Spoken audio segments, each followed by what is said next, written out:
تو پھر المہنت کا تعارف ہو جائے سر. ہاں ہو جائے نا. ہاں سر یہ اب دیوبندی ہم سنیں کہ یہ کیا ہے. آپ کی قبر کی مٹی عرش سے افضل ہے، المحنت میں قرآن حدیث ثابت کریں. جی ہاں سنیں،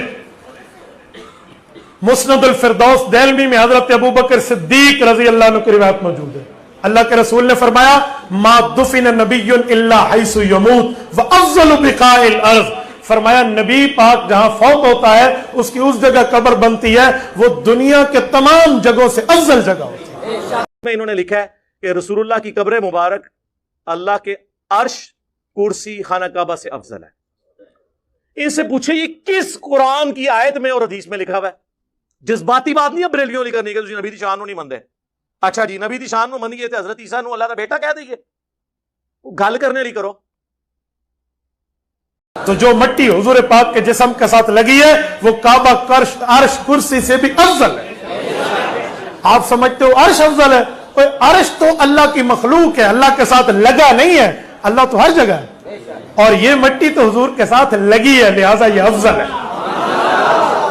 اللہ کا اور رسول کا مقابلہ نہیں، مخلوق کا مقابلہ ہے. حضور علیہ السلام اور عرش دونوں اللہ کی مخلوقات ہے، لیکن حضور مخلوقات کے سردار ہیں. جی نبی علیہ السلام اشرف المخلوقات ہے، عرش بھی اللہ کی مخلوق ہے. بالکل ٹھیک ہے. آپ نے یہ لکھا ہی نہیں ہے کہ رسول اللہ عرش سے افضل ہے. ہم ماننے کے لیے تیار ہیں، کروڑوں عرش بھی ہوں،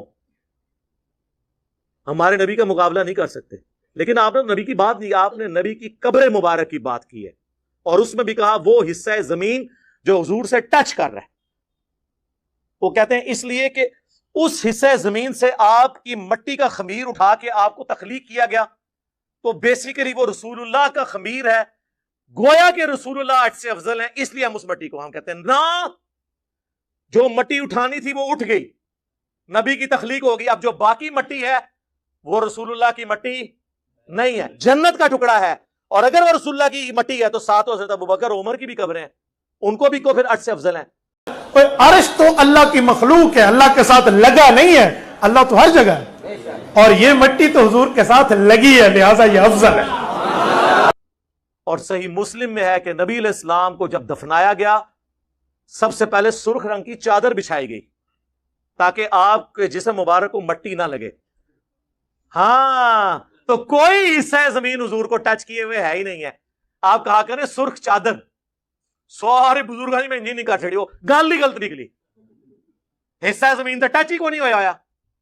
پھر چادر مبارک بھی کہو، کفن مبارک بھی کہو، اور رسول اللہ کے تو ڈائریکٹ بال مبارک، کرتا مبارک صحابہ کے پاس تھے، انہوں نے تو اس کے بارے میں کلیم نہیں کیا کہ یہ اللہ کے عرش سے افضل ہے.